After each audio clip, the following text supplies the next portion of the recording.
This is the Untitled Car Show, with your hosts for the evening, Ike. Billy, it's your day! That's what you've been practicing for! And Proc. Hey, buddy, roll your window down so I can ask you about your dad's friend. We hope you thoroughly enjoyed the show. Thanks for listening. Welcome back, everyone. And welcome to the Untitled Car Show. We're here with a special guest today, Jason Torchinsky. Man, he's better off air than I am on air. He is the associate editor of Jalopnik, and he's here to talk about a couple of things. Jason, thanks for joining us today. Thanks for having me, guys. This should be fun. Yeah. So Jason, for people who don't know, writes some, in my personal opinion, some of my favorite articles over on Jalopnik. Sorry. He is the owner of some classic cars. And Jason, what are you driving around right now? Well, my personal cars, I've got a 73 Beetle, VW Beetle, which is kind of, I think most of the people who read the site, it's probably the car they most associate with me. Yeah. They are like, my little family's daily go-to car is a little Scion XB, the first generation one, which actually I love a lot. It's a little manual one, a 2006. I've got an old 77 Dodge Tioga RV with a big 440. And I've got a Reliant Scimitar car, a 73 Reliant Scimitar. That's Holy nice, crow. possible to get parts for. Yeah, I bet. You don't see a lot of Reliance up here. I did not know you had a Scimitar. Yep. Does it? That's my project car. I used to daily it. I used to drive it every day to and from work. I actually really love that car. It's a fantastic car to drive. But, it's one of these things where I had a little problem, and then right after that I had a kid, and it's very easy to just let them sit when that happens. But it's still on my plans to get going again very soon. Mm-hmm. It's funny you had the Scion XB. I actually drove one of those when they first came out to give it a test drive, and not what I would call an energetic vehicle and not good at handling or cornering, but there's something very people cars. It's about it.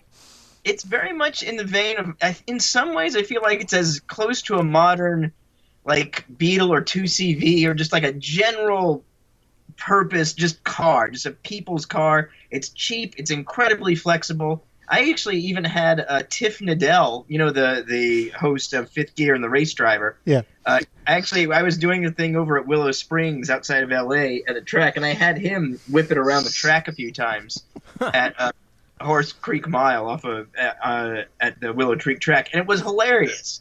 It was so much fun. I mean, it wasn't good technically, no, but I it was bet not. And he had a good time driving it, and the little traction control was beeping like crazy, and it was leaning like crazy. But it was fun. Anything's fun at the limit, and that one, the limits are very attainable. Yeah, 16-year-old taking it out, making a left-hand turn. I reached its limit at 25 miles per hour, so I can't imagine around Willow Springs. Yeah, but it didn't flip. It didn't flip. He didn't roll it. It held its own in its own goofy way. That's somewhat of a miracle in my mind. Yeah. So, that's what you're driving now. What's your car history? What's your first car you ever owned? I've always been a Beetle guy. I loved it. So my very first car that I bought it when I was 15, before I could even drive, was a 68 Beetle, 68 VW Beetle. It was that Wrigley's Gum beige color. And no one in my family actually knew how to drive stick at the time, so I had to get a friend of my dad's to drive it back because I was only 15. Mm-hmm. I paid $600 for it. I loved that car. Of course, like every first car, it got wrecked. Actually, that one got wrecked. That one actually wasn't my fault. Someone didn't yield for a turn, and that one got head-on. I was head-on. They hit me, and I pulled the engine out of that and had it sitting in a shed. And then I got a 71 Beetle, which is the car I drove throughout high school. And that one I actually flew in a wreck, 84 feet is where the cops measured from where the car stopped, where the skid marks quit and where the car ended up. So that got totaled. It got pulled again, and then that engine went into the Beetle I'm driving now, which I've had since I was 18. So that little 73 I've had for most of my life. That's crazy. So the engine from the first car has made it all the way to the current car. Well, Not anymore. That engine was actually stolen. Oh. That engine was rebuilt at least once, and then it was actually stolen when my car was stolen about 2 years ago. Yeah, which is a whole other. Yeah, that's a crazy story because that's the car that your Jalopnik community got together and found, basically. Exactly. Yeah, that was really anybody who doubts the power of the internet, the internet, this was an incredible experience, and it was really. Now, should I talk about it now? Do we want to talk about it? Yeah, while we could we're go here? into that now. Yeah. So. All right. So, yeah. So I had this Beetle, it's bright yellow. It's got it's got stripes in the hood. I had like a roof rack, and this car is a car I had identified with in an extremely strong way. This was I'd always wanted a Beetle. This was as much a part of me as any car could possibly be. I'm 40. Well, shit, I'm 44 now, so I'm an old man, and I've had that car since I was 18. So that car had been with me through all kinds of things, through college, through a move all the way across the country to L.A. It's outlasted most of my girlfriends. It's, it's everything. That car and I had been through all kinds of crazy shit, like really crazy shit. And, there was a huge bond. So anyway, I get out one morning in front of my house in the Los Feliz area of L.A. I go out, sometimes I'd park in the driveway, sometimes I'd park in the street because I had this one-lane driveway, and then the car was gone. And you do that kind of double take where you just kind of sit there, sitting at this void as your brain is trying to process just what the hell am I not looking at. Where did my car go? Yeah. Where did I park it? You stand there, holding your keys like a drooling simpleton for a few minutes, just kind of staring at this patch of pavement. Mm-hmm. And I realized it was gone. I called all the things you would do immediately, like did it get towed by the city? It called the impound lots, all that stuff. And when I realized that wasn't the case, and it had a flat because I was going to take it like that weekend to get a whole new set of tires, and I was just reinflating this one flat until the weekend when I could go do it. So whoever drove it off on a flat tire. Oh my God. So it was, I was very upset, and I wrote an article like immediately. And the big advantage I had over almost everybody else who would have a car stolen is that I had this huge Jalopnik audience, at my command, which is incredible. And so I wrote an article.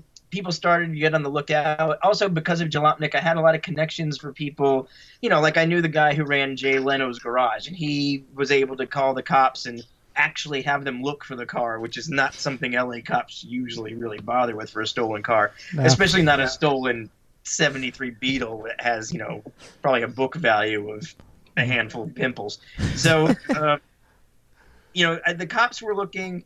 I was, but nothing had come up, and it had been a couple days, and then I looked on the site under one of the articles that I'd written in the comments. Yeah.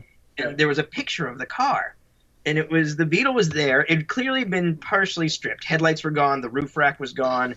I could tell by the way it was sitting that the engine was probably out of it. It was beaten around. It had been pushed around by the cars. But the worst part was I couldn't tell where it was because this photo had no street signs or no identifying anything. You could tell by the general look it was most likely somewhere East LA. That's it. Yeah. I sent and there's no information in the comments, nothing. So it was like someone was like, "Is this your car?" Yeah. Like, yeah, this is your. Is this your car? Because I got it. And yeah, exactly. It felt like a taunt or like ransom. So I sent the picture to the cops. The cops say they can't do shit with it. There's just not enough information. They can't do anything. And so I'm losing it because I'm at home in front of the computer. I can see the car. I know it's within like 25 miles of where I am, and I can't do anything about it, which is almost worse. So, but then, okay, so using just two pictures that this person had taken and posted, one of our readers, a guy named SF Mikey, he using Google Earth, this is amazing, and just the general socioeconomic look of the neighborhood, a mountain in the background, and this odd turquoise-colored house behind it, within 20 minutes, found the intersection where the car was. And we knew it was the intersection because in the photos behind my Beetle was like an FJ Cruiser and a couple other identifiable cars. Huh. And when you go to Google Earth, they were there on the street view. So that was it. So he gave me an address. I looked at the street view. I confirmed that's where it was, and then I got in my car, and drove out to where it was. My editor, Matt Hardigree, who was editor at the time, was like on the phone with me the whole time telling me like not to do anything stupid, don't confront the people. And I honestly, I would have done, I wasn't really thinking straight. God knows what I would have done. But luckily, nobody was actually there. The car had been, it was pretty stripped, but it was, and it was clear they took the engine out pretty quickly. And they actually just cut the fuel line, so there was actually a trail of gasoline leading to this alley where it had been stripped, and then they pushed it. Yeah, so I showed it to the cops, but I don't even know if the cops did anything. There was like a half dozen places in this alley that could have been chop shops. Yeah. But there was a lot of engine was gone, of course. The factory roof rack was gone, which was a shame because that's a hard thing to find now. Radio, of course, was gone. Luckily, the things that were important to me, though, there was like an old Polaroid of my dad. My dad passed a few years back, and I always kept this little Polaroid of him magneted to my glove box, and that was still there. All the stuff that actually I really gave a shit about was still there. So I towed it and towed it home, and then started putting it back together. I put in I had an engine built, a dual carb engine that was a little more powerful. By more powerful, I mean maybe it makes like 60 horsepower instead of 50. But that's for a Beetle. That's something. And then so I got it all put back together, kind of slowly. There's still some things I want to do. That the body work that where the bumpers bang up. But like I had entered it in Optima Batteries does this Ultimate Street Car Challenge. So they were doing it right after I got the car back together, so I entered it in there, which was nice and ridiculous. Because it was with all these like 700 horsepower custom-made Mustangs and Camaros and things, and then I was doing autocross in my little 60 horsepower Bug. But everybody was great. Everybody loved it, and people were cheering, and I was just happy to have it back and running, and it felt great. The Beetle's one of those cars that definitely has a soul to it, and it's one of those when you have a car for that long, you want to keep it. I'm very curious as to, I don't want to get into too much of it, but what did the insurance say was worth when you got it back? Like all the stuff that got stolen from it. It took a little bit of arguing, but actually it's the days of Beetles being dirt cheap beaters that anybody can pick up at any time and do anything with are actually kind of gone, which is a strange thing to think about.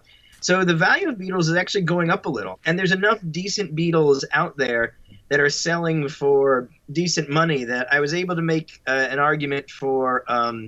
Let's see, I don't mind telling you what they gave me. They gave me about $4,500 to put it back together, which I thought was relatively fair. Yeah. But the thing is, a Beetle engine, you can't buy them like it used to be. I remember you could get a Beetle engine for like $900 to $1,200, and even a decent one. Nowadays, you're looking at $3,000 for any kind of reasonable Beetle engine. Now it's getting they're not as cheap as they used to be, but they were fair. My insurance company actually was pretty fair in the end, and it was enough money for me to get it going again in a decent way. You weren't tempted at all to put some like big crazy engine in it? I know a guy who has an old VW thing who put a Porsche motor, one of the early Porsche motors, into it. Oh yeah, you can fit. Oh god, the options are insane. Like you get a 356 motor, but those things are absurdly fucking expensive. But you don't even need that. Like the shop that built my motor, this place called Caddyshack in Pasadena, they specialize in performance VW engines. And if I had been willing to spend, if I spent like $6,000, I could have had like a 150 horsepower Beetle engine, which I don't know if you've ever been in like a 16 to 1,700 pound car with that kind of power. They took me for a ride in the one they take to drag race. It's fucking terrifying. I mean, this thing, power to rate on it is way more than you would expect, or way better. And it's still, this is still a 1930s design. This is still a primitive car. So tearing ass in speeds like that in a Beetle, it can be done, and they certainly do it. And there are people who are good at it, but it's I'd be dead by now. If I had done that, I'd be dead by now. So I went for just kind of, and I wanted something I could use on a daily basis, take my kid in, all this stuff. So I wanted a little bit of a horsepower bump, but still something that was manageable. And I didn't want to spend that much more money. But yeah, it was tempting. Yeah, and people get all kinds of crazy ideas. Those are like Lotus, like horsepower to weight ratios, and you have a car designed before Hitler was in power. So, yeah, not ideal. And some of these guys still run swing axles, which is insane. Yeah, crazy. Yeah. So, changing gears a little bit then. So, what is the craziest car you've ever been in or ever drove then? Oh, well, actually, we're starting some video stuff. Yeah. And we've got a new series coming up called Jason Drives, where basically I just drive weird shit. And Awesome. so I've been driving a bunch of good, crazy stuff. The Lane Motor Museum out in Tennessee has been extremely nice to me, and they've helped me out with a lot of interesting stuff. So I don't want to give away too much, but I believe I may have found the worst car in the world, and this is coming from me. This is I'm not someone who normally thinks worst cars are that bad. Like, I would drive a Yugo and not feel too terrible about it. Right. This is genuinely an amazing collection of awful ideas, carefully put together. That's what makes it's not like it's just crap, because that wouldn't be worse. That's just crap. No one gives a shit. Mhm. But worst has to be this delicate balance of a really bad idea, really carefully executed. And I think I found the car. And I'm not going to say too much more about that because I want the video to come out, but it's staggeringly bad. So But a couple other which things episode should we look for? I think that'll be the inaugural episode because it's All too right. good. No, really, that'll be the first one. You'll know. It'll be clear. It's already been an image of it has been in the little teaser trailer that Jalopnik put out, so you can see it. But during that same trip, I also drove a propeller-driven car called the Helicron, which was insane. It was it's like a 30s-ish era car, and they're using a Citroen motor on it. I don't remember what it had originally, but it's basically like a plane without wings. It's got a big-ass propeller in the front. So what makes this weird is all of the inputs you're used to when it comes to driving fast or slow are reversed. So, for example, to get this thing like going up a hill, because it's not driving any wheels, you've got to cram the throttle all the way forward so the propeller is spinning really fast. Yeah. So it's loud and you got wind blowing on you and you're doing like 5 miles an hour up a hill. And then when you get to the crest of the hill and you're going on the straightaway, you throttle back. So when you're doing like 40, everything's calm. Like, the propeller is not really working that hard. So all the inputs you have as to what fast means and feels like completely reversed. So that thing, and it was rear wheel steering, which was also crazy. Is that thing so there's street that. legal? Yeah, I think as long as you don't push the legality, until it's street legal, probably until a kid gets sucked into the prop and mulched. Yeah, then probably look at it. Yeah, I was going to say, you have a giant spinning blade of death on the front of it. I wonder why the thing didn't ever take off. Yeah, I think it's street legal enough, but not very street legal. I drove the Buckminster Fuller Demaxian replica, which is like it looks kind of like if you took an Airstream trailer and made it its own car, 3 wheels, rear engine, front drive, which is weird, 1 rear wheel that steers. It's like about twice as long as a regular car. It's terrifying. I drove that. I saw that. Wasn't that at the Concourse Elegance? Man, I can't. It speak probably today. was. It looks like a grounded Zeppelin kind of. You can't miss it. It's just this big, teardroppy, streamliney, ridiculous cylinder. It's that was bizarre. So that was strange. Yeah. I drove a Peel Trident. Those really tiny little cars. You know them. You like wear them like a big suit. Yeah, that was the convertible. The Trident's the convertible one, or the non-hardtop? It was like the sporty one, like where the famous Top Gear, where he drove a Peel P50. This is the sporty one, so it's 2-seater, and there's like a bubble dome over you. The biggest thing about that one is it's more of like a mobile asphyxiation chamber than it is an actual car, because you got 2-stroke exhaust leaking into this dome, and this tiny little vent in the side that you just kind of end up putting your nose by and breathing so you don't pass out while you're driving. That was fun too. Was it hot when you drove that? Because I imagine it was like a greenhouse inside of it. It was pretty hot, and it got pretty hot in there too. Yeah, but luckily, you didn't notice because you were too busy being asphyxiated. Yeah. So it's a built-in feature. Like, well, you're going to burn to death, but you're not going to feel it because you're going to be covered in oxide poisoning. Because you're going to be almost hallucinating anyway. Great. Can't kill anyone in it either because it's too tiny to do that. Yeah. Those are all pretty. Those may be the craziest things I've driven recently. But I the whole thing I love about my job is that it gives me the opportunity to drive crazy things, and any chance I can get, I will do it. So I went on a Land Rover trip to Iceland, and I arranged to drive a Lada Niva because I've always wanted to drive one. And I loved that thing. That thing was fantastic. It's like a shittier Rabbit with 4-wheel drive, and it was great. And I got to drive that all over Iceland.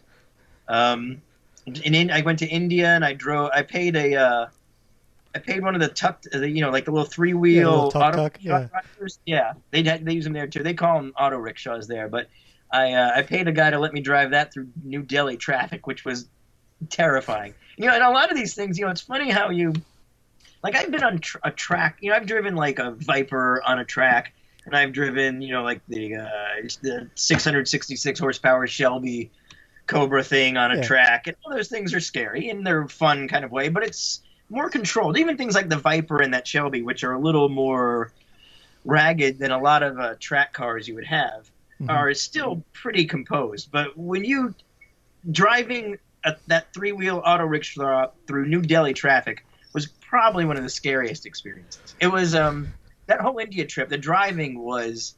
It's like nothing. There are no rules. I have no idea why everyone's not dead, because there's no rules. People drive into oncoming traffic because the road's smoother. Yeah. There's like this kind of battle of wills when it gets dark to see who's going to put the headlights on first. And of course, there's cattle and cows out in the roads. It was insane.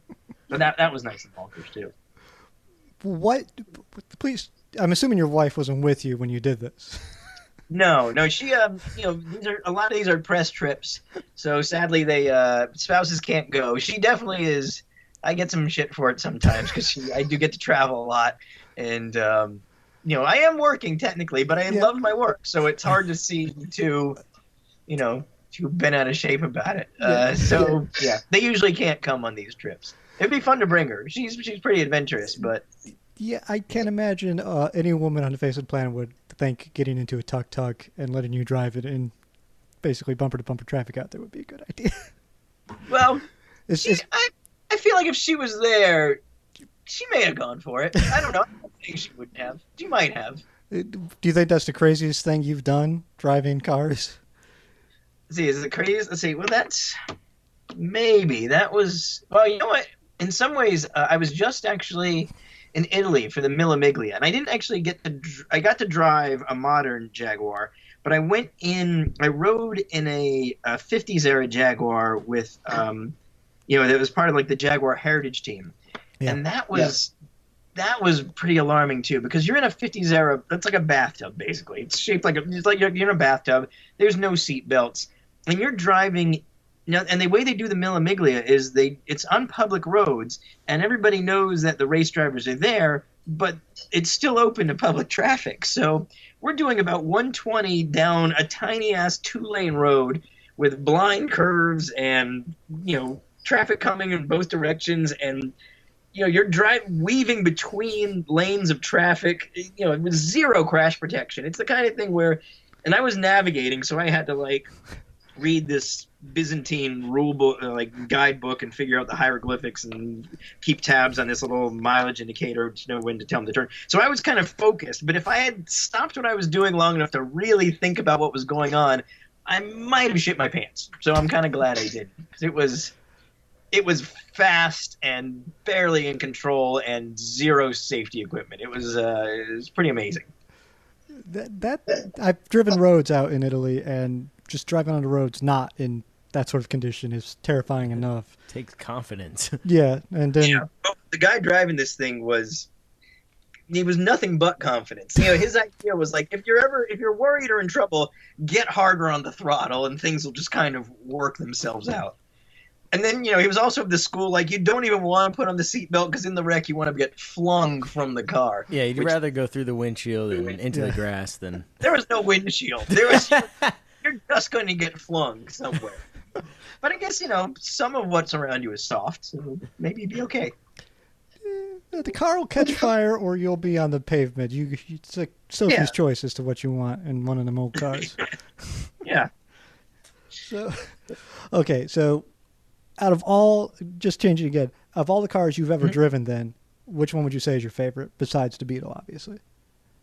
Yeah, well, I think in LA, I got to drive a 1941 Tatra T87, and that was downright magical. That thing. That was I don't know if you're familiar with a Tatra. I am not. Okay, so it's a Czechoslovakian car. It's a Czechoslovakian car. It was designed by a guy named Hans Ledvinka, and it comes from actually the same general school of thought that the Beetle came out of. Basically, I know Porsche always gets credit for the Beetle, but he's not really. That's not really fair. There was like a whole bunch of people thinking in these kinds of terms in like the 20s and 30s in Europe. One of the most notable ones was a Jewish journalist named Joseph Gans, who, for obvious reasons, did a lot of development work on what became the Beetle, but of course got kind of erased from history. But there was a lot of thinking about cars with these backbone chassis, rear-engine cars, streamlined designs, and I feel like the pinnacle of all these designs was the Tatra, because it's like if the world, it's like an alternate, it's like a refugee from an alternate history that never happened. Like a history where we would all travel by Zeppelin everywhere and things would be sleek and maybe there'd be a jetpack or two. It would be this other kind of this future that we envisioned in like the 30s and 40s. So it's this long, sleek car, rear-mounted, air-cooled V8, a central fin, like a long shark fin that goes down the back, 3 headlights. The center one is steerable. Very advanced for its time. It was like a supercar of like the 30s and 40s. It only made like 75 horsepower or something like that out of its V8, but that wasn't uncommon back in the day. Yeah. But it could still hit about 100 miles an hour, which very few big 4-door cars of that era would be able to do. And it's comfortable and it's elegant in this way that almost nothing else really is anymore. I mean, it's just so striking, and it just looks like something that shouldn't exist in our world anymore in a beautiful way. So I got to drive that, and that was really fantastic, because I'd always read about these cars, and they always seemed so unattainable. And then to find that there was someone in L.A. who had multiple ones, and one of them that was this beautiful black one was really sublime. So that's probably my favorite car that I've ever actually. Yeah, I'm looking at it right now. It looks like an alien spaceship and mixed with something that like 007 would drive. But like classic alien, not those jackets, green guys with their saucers and shit and all that gaudy kind. These are the classy aliens from the planet where you're not even allowed in unless you got a tie on or something like that. Yeah. It's an amazing vehicle. I'm looking at it too. It kind of looks like it belongs like in like a museum, like alongside like the Chrysler Building or something. Like it's very almost Art Deco-y, but not it is. even. That's the era. Yeah, it would be that kind of streamlined Art Deco kind of look of that era. That kind of detailing, and it's the whole car is just full of amazing little details. And it actually and it has an interesting when the Nazis took over, everything in that area, SS men were forbidden from driving there because it was like the fast, it was like the fast status car to have. So all these SS guys wanted it, but because it had such a rearward weight bias, and these guys weren't really used to driving these rear-engine cars, it was killing so many SS officers that they called it like the Czech secret weapon, and the SS guys eventually were forbidden to drive it. And the one that I drove, because it was built in 41, it was built technically in a time when the factory they were in was sort of under Nazi control. So the little plate that says where it was built doesn't even say Czechoslovakia or whatever they would have called it. Yeah. It says East Sudetenland or something like that. Some insane kind of Nazi made-up area of the country so they could sort of claim it was part of Germany. It was all horseshit, of course. But just seeing that on the nameplate is such like a relic of a particular moment in time. It's really, really strange. I love little details like that, like in going into cars, and like it seems like most of your articles, like there's a particular article I love where you went into crazy detail about Beetle tail lights. Oh yeah, yeah, I can get and that's one of the things I feel so lucky about Jalopnik, and why I love Jalopnik so much, and why I have loved it, even before I was working there, is there's a willingness to allow the writers to go into absurd, geeky detail about things that most other car sites, like if I proposed that article to many other sites, they would have thought I was insane. Like, no fucking way are you going to write a long article about this one particular type of Italian Beetle taillight that only existed for like 1 year. They wouldn't have done it. But I did it. Jalopnik was totally fine to let me do it. And incredibly, it got a decent amount of traffic. And there were a surprising number of people who were not just interested, who maybe not even specifically interested in Beetles, but just like that process. They like the idea of scrutinizing these details and really thinking them through and just letting yourself be delighted by this minutia of of these cars. And I love it. I love articles like that. Well, yeah, the reason I actually found Jalopnik, actually when your Beetle was stolen is how I came across Jalopnik. But then when that article came out later, like that's when I like fell in love with Jalopnik because of this sort of like crazy articles.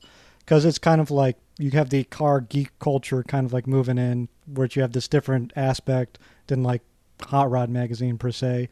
But then like you're kind of get history and all sorts of like weird like regulations as to like why stuff ends up being the way it is. And like it's through that stuff and stuff like the nameplate in the car built in Czechoslovakia under Nazi occupation, where you kind of get to see cars are more than, modes of transportation. They're more like bits of time in like a capsule of, history, which I think is, they all have souls kind of is what it ends up being. Yeah. And it's, and I've written a surprising number of articles about things that people, normally ignore on cars. And, for some reason I focus a lot on, and I can't give you a good reason why, things like indicator lights and things like that. I fucking love them, and there's nobody likes them. Nobody likes side marker lights or indicator lights or things like that. But I've always found them fascinating. I did something on, you remember how American cars used to have, they're called telltales. Like if you were driving like a Cadillac, like a 80s Cadillac, and you look down at the end of the fender, there were like these three little lights pointing back at you that would tell you if your blinker was on or if your headlights were on or whatever. It's a weird detail that American cars loved, and almost all of them had for one point in time, and it's completely gone now. Nothing has them really anymore. Nobody gives a shit about them anymore. They're basically all dead. But aren't they coming back on like the GT500 or something weird like that? Oh, well, actually, one of the Mustangs is getting back in the 60s, the Mustang offered what was called a Deluxe Hood, which basically had indicator repeaters, so you wouldn't have to look down at your dash like on the hood. And the new Mustang is going to have that as an option, or I can't remember which model it was, but they're going to offer that as an option, which I think is great. Yeah, well, it's almost like the Japanese cars where they all used to have the rear view mirrors out in front so that you could see through the part that actually got cleared by the windshield wipers, which is a weird rule from back in the day, but like it's not a bad idea. I've driven in Japan with the wing mirrors, and when you get used to them, they actually work pretty well. They're pretty good, and they look cool. I do think they look better, like on an old 240 specifically, or any of the old fair ladies. Like they look good. Yeah. Like I don't know why we have to have mirrors in such a boring place here in America. But yeah, car names are also good. Like you mentioned, Fair Lady. I always feel like American car culture is getting a little too self-conscious about things like masculinity, and everything's got an aggressive look. Like the fact that that particular sports car was sold in Japan as a Fair Lady is completely unthinkable in the U.S. Like if you imagine trying to sell a sports car in the U.S. called the Fair Lady, nobody would go for that. So I have a lot of respect for the Japanese, and that for whatever reason they're just not so insecure about things. Like a dude will drive a Fair Lady or a Bluebird or a Sylvia and not think twice about it. And in the U.S., I feel like everybody's a little too Mustang, Cobalt, like right, yeah. Everything's actually I did a small article on just the typeface used. Okay, there was a 68 Camaro in my old neighborhood in LA. And if you look at the typeface, by modern standards, the way it spells out Camaro looks like a wedding invitation. It's like this fancy little script. And then if you look at the modern Camaro, it's made of these big block letters that look like they were punched into place by like Hulk fists. And if you try to put that old Camaro script on a modern Camaro, people would be freaking out. They just would not go for it. And I'm not really sure what happened to us, but I don't know that it's a good thing. Well, you can see it too. I think you just did an article, like even Volkswagen is going from their kind of goofy TypeScript in their advertisements to a different TypeScript, like more masculine, more straight edge, more like we're engineers. We don't have a sense of humor. There's a certain amount, exactly, and it all comes down to that. Like, there's a certain amount of, cars used to be a little more free, not to take themselves so damn seriously, and I think that was a benefit. You could have a car that was, like there was a Pinto that they used to sell with like the porthole window back in the day, like it was like the wagon version of Pinto. Like, it was ridiculous, but it was also, how can you not be at least a little happy driving around your silly Pinto with your little porthole window in the back? Like, not everything has to be that serious, and not everything has to be about status. And I feel like we've lost a lot of the fun and are getting into nothing but status kind of culture. Yeah, your Pinto thing reminded me that I do have a neighbor, and I think you'd enjoy him. He has a porthole Pinto, and he has a Mercure, and he has a old Renault, and I forget what it is. But I love all cars. Yeah, and I think that's what makes Jalopnik and a lot of your articles interesting too. Is it's almost like car counterculture in a way, because it's not all about horsepower to weight ratio like Motor Trend or Hot Rod might be, but it's more about fun and enjoyment.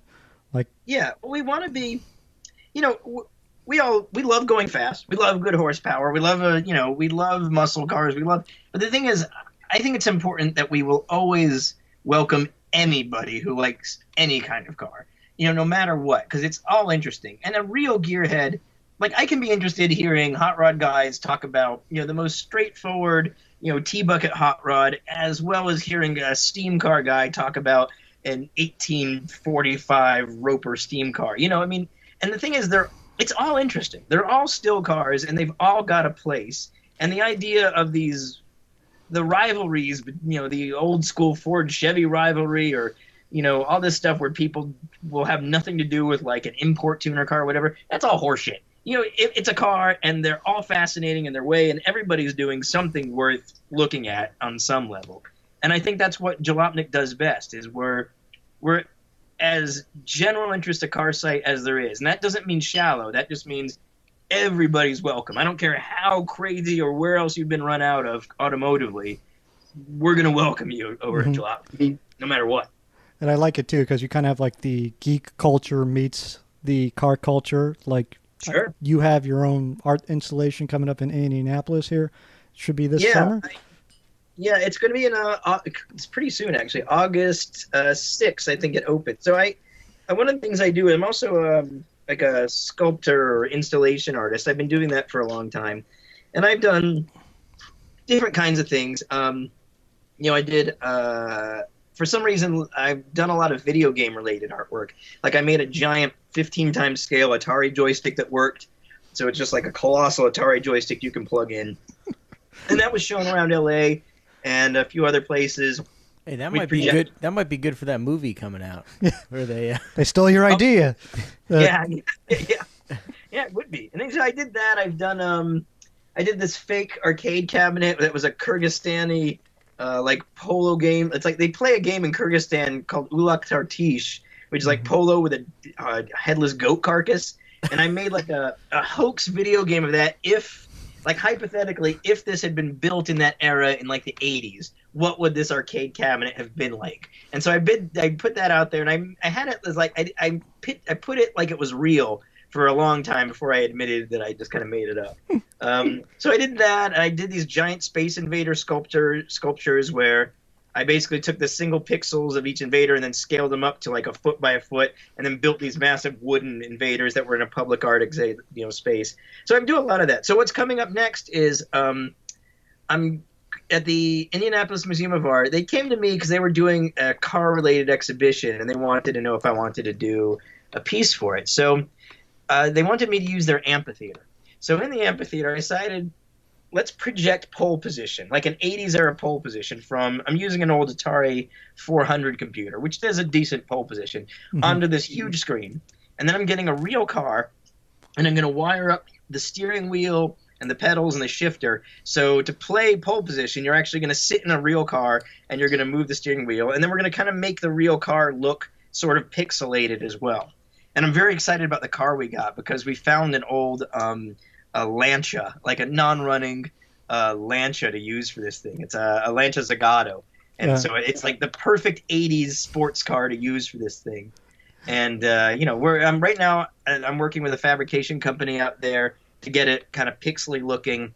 And I did a test run of the wiring up equipment in my Beetle, where I could actually use my Beetle steering wheel to play pole position.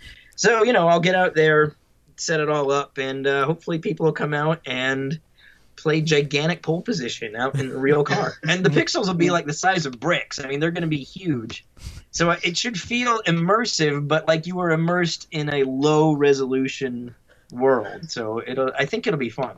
And I'll be giving a talk out there too that I've got to figure out and write pretty soon. Do you have a website, Jason, that we can give some of our fans with some of? Yeah. There's Jalopnik, of course, and then there's jasontorchinsky.com. Has a lot of my art stuff. I haven't updated it in a while, but for a lot of the older stuff I've talked about, the joystick and the other things, that's all on there. So they could just go to jasontorchinsky.com and see that stuff. But for current stuff, Jalopnik's probably the best place for. Yeah. How long does it take you to write an article on Jalopnik? It depends on the article. Some of them, it's tricky. I go through periods where I'll write, beforehand, and then some days, like lately, I've been writing just, as things come up and doing the site, so you have deadlines. But usually, a couple hours. Depending on how detailed I get, between an hour and 2 hours, probably, of actual writing and making the graphics and all that. Some short things I do quicker, and then there's some longer research projects. Like, I did one piece on where I was researching, and I found that it's very possible that Volkswagen had the very first digital driving simulator that became, basically was the inspiration for all first-person driving games. And VW's own records department had no record of any of this. So I had to do a lot of digging, and I had to go through, like, my friend who was a librarian to get me these obscure German technical documents and periodicals from the 70s. And that one, I was probably researching that one off and on over the course of a whole year. Just I'd go through months and months where nothing would happen, but then there'd be months where I'd get a lead and I'd follow it through. So depending on the article, some of these things can take the research side can take a little longer. But that's a little. Usually it's a couple hours between, like, I'd say 2 to 4 hours for a decent sized feature, a little less for a small article, and then sometimes I'll do a chart or a lot of graphics, and those take a little bit longer. Those I'll probably kill most of the day doing. I'm trying to get. I had a thought and I just totally lost it. This is why I can't drink beer when I'm doing this. That's all right. No. What is, of everything that's coming out now, what is the car you would most like to own of everything coming out now? Modern cars coming out now? Within like the last 3 years and coming out within the next year or two. Okay. Let me think. No, that's sprung upon you, but. You know what I like is actually, I haven't driven this one yet, but this is part of my rear engine fascination. Is I think the new Smart that's on the Twingo platform could be good. Like, the Twingo is probably the one I'm most interested in, because it's a little 4-door rear engine car, and they make a fast version of the Twingo. I can't remember what Renault calls it, but whatever that faster version of the Twingo is, I'd kind of really like one of those, because it feels like a lot of the things I genuinely like. Rear engines, it's kind of quick, and it's got that kind of plucky kind of quality. Like, it's a little fighter, and you can get out there and really throw it around, and seems like fun. Isn't the new Smart car based on a Twingo? Isn't it basically the same thing? Yeah, that's why I was thinking. I'm looking forward. I'm going to be driving a Smart car in Portland at the end of August, and I'm looking forward to that because I want to know what this platform feels like. But that looks like an interesting little car. That seems like an engaging little car to drive around. So I wouldn't mind one of those. What else is good? Let's see. I'm trying to think what else I've had recently. Let me ask you another. I know I'm throwing these. We had pre-discussed plans, and I'm kind of going off. That's fine. Paragraph right now.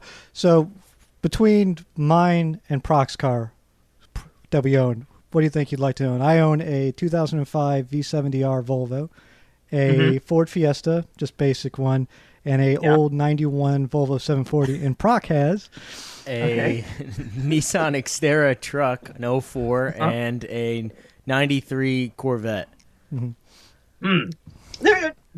That's a decent set of cars. You know, I've got nothing bad to say about anything really in there. Even the Festiva actually has.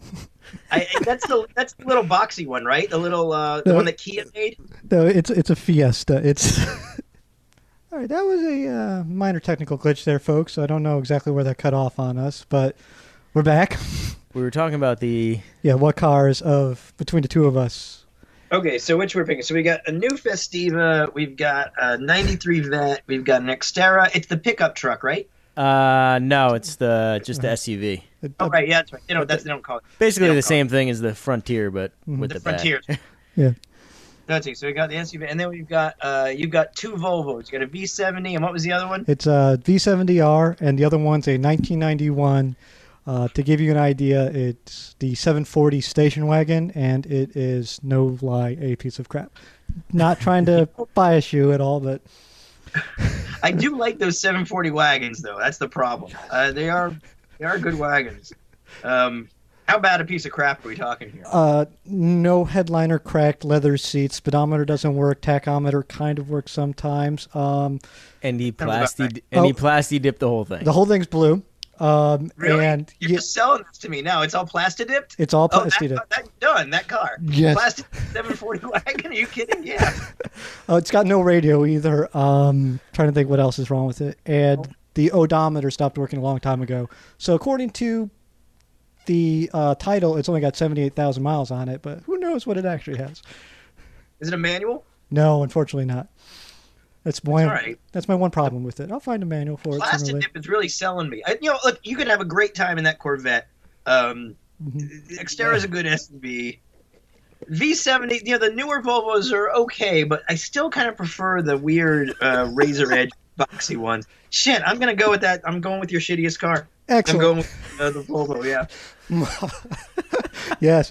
Now, here's the funny thing about that car is I actually just sold my house. And when I put it on the market, the realtor did come by and go, you might want to hide this. Because if someone comes by and sees this, they're not going to buy the house. They're just going to go white trash and drive on by. There you go. Yeah. What? Yeah. I went through, I just sold my house in L.A. and I went through a lot of similar stuff. They didn't make you hide the Beetle, did they? No, they didn't really make me hide the Beetle. Luckily, the L.A. market was so insane anyway. There was no way things aren't going to sell. But, it was suggested I throw tarps over things. That's the way to do it. So I'm proud of that. So my plastic, I'm gonna have to send you a picture because the moment you see a picture, you're gonna be like, no. The plastic dip idea over cars. I've seen people do that, and I always kind of love it. So I feel like I've made the right choice. Well, the last car you had, it looked like, I don't know, Jurassic Park. Oh, yeah. No, I had a 740 cross country that I actually autocrossed, and I plastic dipped it, and it was black, gray, and red, and it kind of looked like it was something out of Jurassic Park. Oh, that's fantastic. Yeah. Like those trucks that everyone was driving in the first one. I had one of those cars for a week. We'd gotten one of those, and then it got rear-ended almost like a week after having it and pretty much totaled it. So I do like that car, though. I know that car. Yeah, they're fun. You can be flat out on the interstate, and eventually you'll reach the speed. So, and the other question is when we threw this out, like we went out and went on opposite lock, which is somewhat associated with Jalopnik. Sure. Yeah.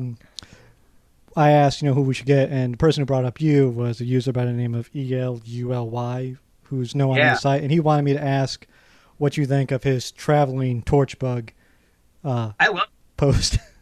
I can't imagine a better honor than what they're doing. So basically, for those who don't know, they basically took a little toy beetle, a little yellow one, and he painstakingly put the stripes on the hood like mine has, and then they've just been sending it all over the world, and people have been taking remarkably beautiful pictures of this car everywhere. I think it's been to Paris and Italy and maybe Rome and London and New York and Chicago, and it's been everywhere, rural areas of the country. It's traveled way more than I have, and the pictures these people have been taking are great, and they've been getting them in these really great situations where you wouldn't think they'd be able to do it, to put the car where they've been putting them. I think a lot of people have used it as a reason to go see these like auto museums and things that they've been putting off doing. So they'll take it there and they'll put the little beetle on the cars and they'll take a picture and they'll put it in the streets, and it's fascinating. I mean, it's a fantastic thing he's doing. I can't thank him enough for doing it. It's just, it's just a really, I can't think of a nicer thing for someone to do, to say they appreciate what you're doing, than taking a little model of the car you identify with and taking pictures of it all over the world. So I think that guy's fantastic, El Uli, or however you pronounce his name. Yeah. So if you're listening, El Uli, I love what you're doing, and thanks. I think it's great. Yeah, and you're the new Flat Stanley of the world. Yeah, much. That's good, right? That's a good thing. That's pretty high honor. Maybe one day people will have a little small 740 for me. Maybe. No, let's hope not. When I went to Indianapolis, I did a little work, one of those car break-in and hot wiring workshops over at the Indianapolis Museum. As like a promo pre-thing for the big exhibition. Mm-hmm. And a reader came in and had a little yellow beetle that he had me sign, and I drew the little stripes on it. So I like that. That's like a little thing that someone was willing to go out and do. Actually, go out and find a little toy yellow beetle and buy it. It's hilarious. So, I'm incredibly lucky. I'm incredibly lucky that I'm able to do what I do and write for Jalopnik, and that there's people who actually read it. So I think the Jalopnik readership is the best in, any of these communities, and I unashamedly adore them. Absolutely unashamedly think they're fantastic. Well, I can tell you that, Ike and I are just truly humbled to have you on the show, mm-hmm. With your following and things like that, Mm-hmm. It's my pleasure. Well, thank you. Yeah, again, it's because of your articles I found the site and made it onto the site. So, as a member of the community, we really enjoy reading your stuff, and thanks for being with us. We wouldn't have a site if it wasn't for the readership, and the Gawker we're actually the smallest of all the Gawker sites, which I don't think people realize. Like, we're among the biggest of the automotive websites, but just shows you how niche the auto, like the gearhead community actually is. There's fewer of us than you'd realize. But if you look at the quality of the comments on almost every of the Gawker sites, personally, and I can't speak for everyone, but I feel like we consistently get more engaged, better thought out, and like our community is really strong. The people who comment on the articles, whether or not you agree with them, whether or not you're getting an argument with them, we have very few just flat out trolls or dipshits. There are people who give a damn and are willing to comment and sometimes say really funny things or thoughtful things. On the whole, I couldn't be happier with the commenters and the community we have. And on the internet, that's saying a lot. If you ever read YouTube comments or Facebook comments, oh yeah, the absolute depths to which it can actually sink. The good news is we don't. Yeah, that's one of the things that draws me to the community is I have yet to see an article or not a reply even that's anywhere near offensive to me, at least. No. It doesn't really happen, and that on the internet is a genuinely amazing thing. Yeah, it might be the only place. It's like a little safe refuge for all the car guys to come and kind of not be dickheads with each other. It's a beautiful dream of not being dickheads. Mm-hmm. and I think on that note, I think we have our title for the episode, and I think we... Yeah. All right. Thank you so much for coming on today, Jason. We really do appreciate it. All right, Thank you guys very much, and I look forward to seeing what people think. Yeah. You can tell everyone else from Jalopnik they're allowed on, too. Yeah. We'll see about putting this up on Jalopnik so people can get to the link and all that good stuff. Excellent. Thanks again. Thank you so much. Have a great night. You do the same. Thank you so much. Thank you, Bye-bye. Jason. Bye-bye. Bye. Thanks. Well, that was Jason Torchinsky. Again, It's thanks. excellent having him on the show. And again, we are just humbled and honored. Humbled is a good word for it. You know. Yeah. We've had recently a couple good guests, and we've had some other people like the GM guy, but you know, Yeah. it's a little different having someone like Jason on. Humbly. So everyone, please go and check out his website, jasontorchinsky.com. Very good. For some of his older art. Yeah, it's his older articles and everything. I went on it. There's links to some of his old exhibits on there. Jalopnik is the place to go, like you said, right now. Yeah. And if you're interested in us and you like what we did in this episode today, you know, you can always send us an email at untitledcarshow@gmail.com. You can always, you know, get a hold of us via Twitter at Untitled Car Show, all one word. You can follow us. We're on Opposite Lock a Lot, which is kind of associated with Jalopnik. We're posting on there all the time. Yeah. We're easy to find. You know, we love that you listen to this. Any more thank you so questions much. or any interviews you'd like us to do, please direct them towards our email. Mm-hmm. And hope that you'll continue to listen and have enjoyed what we've had so far. There are some great things coming down the pipe, Brock. Yes. Some great things. Great things. Great things. I'm just gonna fucking ramble at this point. So, mhm. Well, thank you, everyone, and hope you have a good rest of the week Mhm. and the rest of your life. Tell a friend. Tell a friend. That helps a lot. That does help a lot. Yes. Rate us on iTunes. That helps out a lot. And if whatever you comment, whatever you write, We will read. That is true. Even if you call us a douchebag. Well, we've gotten a lot of people rating us, but we haven't had really anyone leave a comment Right. on iTunes specifically. So I want to read some bad stuff about us, to be perfectly honest. Yes, if you hate us, just let us know.